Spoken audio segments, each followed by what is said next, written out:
कोई बाल भी बांका नहीं कर सकता। इतना विश्वास मैं आपको दिला सकता हूँ। देर जरूर हो सकती है लेकिन अंधेर नहीं है। मेरे पास अगर मामला आ गया तो समझ लो न्याय मिल गया। आप और हम मिलके लड़ाई लड़ेंगे।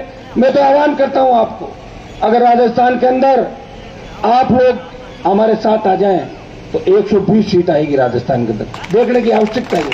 आंख बंद करके वोट डालो। मारवाड़ की 43 की 43, शेखावाटी की 15 की 15, हनुमानगढ़, गंगानगर, बीकानेर से लेकर आपकी जितनी सीटें हैं ये 18, ये 6 चूरू, जयपुर से लेकर चित्तौड़ तक तमाम सीटें सिर्फ आप लोग और हम लोग एक हो जाए।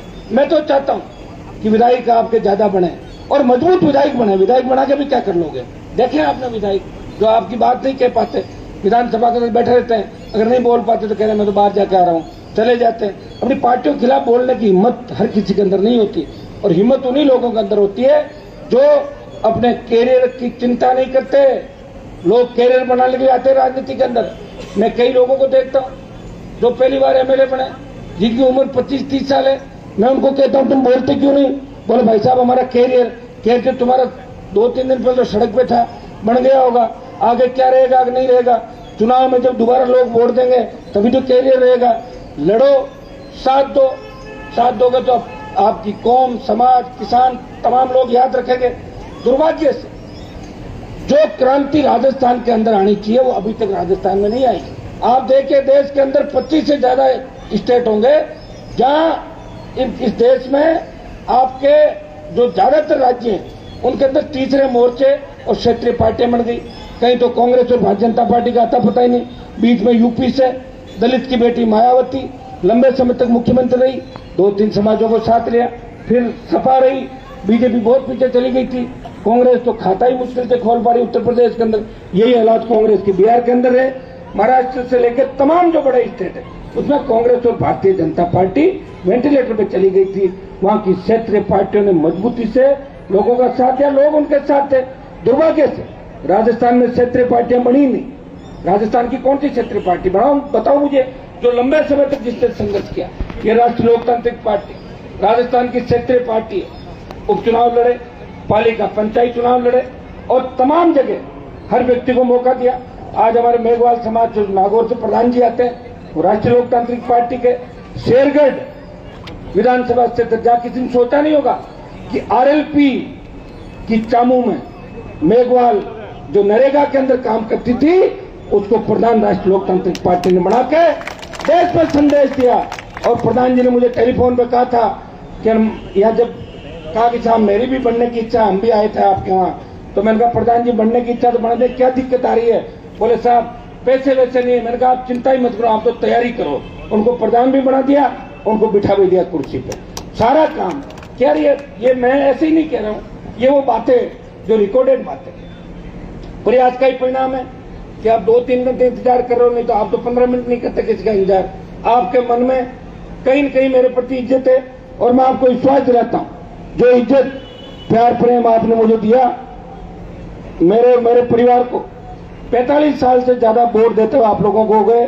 सरपंच से लेके आपके समाज ने, एमएलए, एमपी, छोटे भाई को विधायक, पिताजी को लंबे समय तक आपने वोट दिया।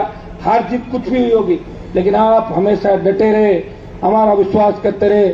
मैं आप सबको इस अम्बेडकर जयंती के अवसर में विश्वास दिलाना चाहता हूं कि हनुमान बेनीवाल राजस्थान के अंदर आपको सत्ता के शिखर पर देखना चाहता है। आप लोग आगे आए, प्रशासनिक अधिकारी हमारे बच्चे बने। दुर्भाग्य से आरक्षण का जो फायदा हमें मिलना चाहिए था, आज हमारे मारवाड़ के सबसे ज्यादा तादाद मेघवाल समाज की, लेकिन हमारे पढ़ाई का माहौल नहीं था।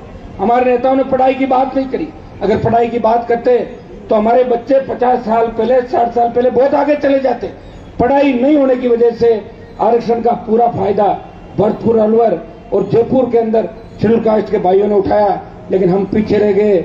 मैं चाहता हूं कि आने वाले समय के अंदर आरक्षण का लाभ प्रत्येक व्यक्ति को मिले, प्रत्येक व्यक्ति प्रण करे कि मेरा बेटा बेटी हर परिस्थिति के अंदर स्कूल जाएगा, कॉलेज जाएगा और यूनिवर्सिटी जाएगा। हम दुख पालें लेकिन हमारे बच्चे दुख नहीं पाएंगे। जब ये सोच लोगे तो पूरी आजादी होगी। बाबा साहब के सपने जब ही पूरे होंगे जब पढ़ लिख के आप तैयार होगे।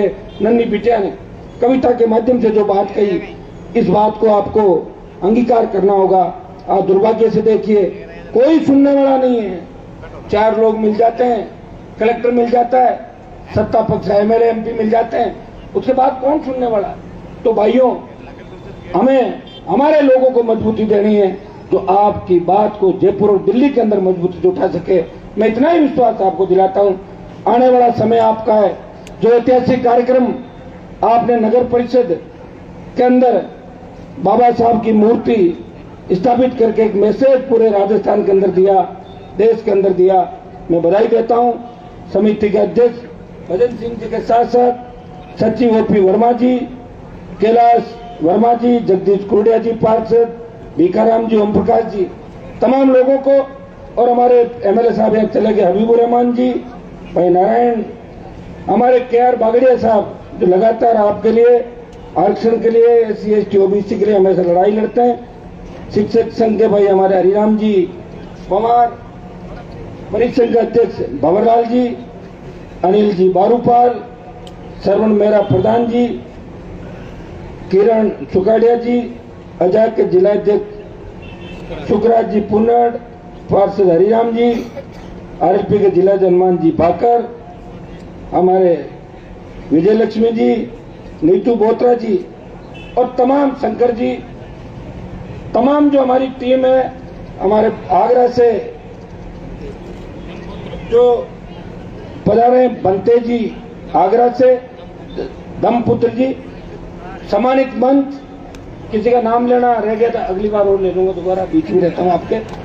और हमारे मंजू बागवान जी भी आके गई थी, कई नेता चले गए, थोड़ा मैं लेट हो गया, उसके लिए क्षमा प्रार्थी हूं। जयपुर से चल के आया, भजन सिंह जी ने कहा कि काम नहीं चलेगा, आना ही पड़ेगा, तो मैं भागता हुआ आया 120 की स्पीड से। मैं पृथ्वी सबको धन्यवाद दूंगा। ऐतिहासिक कार्यक्रम करा के आपने पूरे देश और प्रदेश के अंदर संदेश दिया है। ये आप यहाँ बैठे जरूर हो, लेकिन पूरे देश के अंदर एक कार्यक्रम जा रहा है कि नागौर नगर परिषद सभागार के अंदर ये ऐतिहासिक कार्यक्रम हो रहा है, और इसके हजारों की तादाद में, मैं इस बात का भी धन्यवाद दूंगा कि आप हजारों की तादाद के अंदर यहाँ पे आए हो। अगर एक खुला मैदान होता तो पता नहीं संख्या कितनी दिखती, लेकिन थोड़ा सा बीच में पेड़ पौधे और आने से अब यूं लग रहा है, लेकिन बहुत बड़ी तादाद के अंदर। और अभी आपने खाना भी नहीं खाया है, कई लोगों को गुस्सा भी आ रहा होगा कि हनुमान जी ने लेट किया, तो मैं उसके लिए तो क्षमा प्रार्थी हूँ। आपको विश्वास दिलाता हूँ कि आपके समाज के लिए हमेशा लड़ता रहूंगा।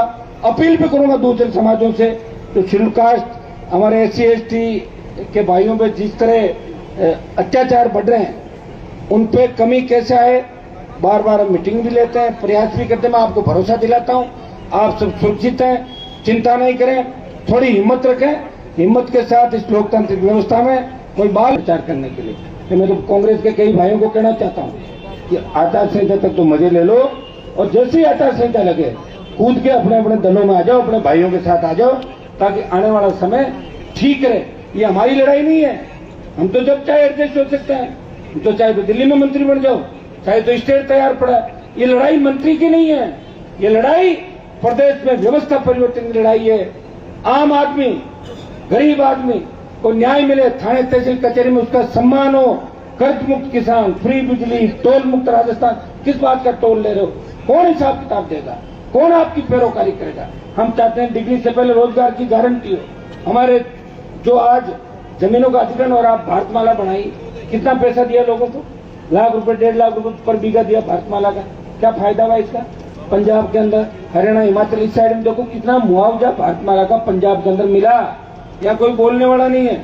जमीनें अधिग्रहित कर रहे हैं, सीमेंट प्लांट स्थापित हो रहे हैं, बाहर की कंपनियां आ रही है, जमीन सस्ती दर पे लैंड बैंक बना रहे हैं और अपने लोगों को मजा दिलवा रहे हैं। हमारे नेता क्या करें? कोई ट्रांसपोर्ट का ठेका ले रहा है, कोई अंदर कैंटीन खोल रहा है, कोई एमएलए साहब दूसरा काम कर रहे हैं, MP साहब दूसरा धंधा कर रहे हैं। तो जब बेच रहे हैं हम सब मिलके, तो कोई रखवाड़ा नहीं है।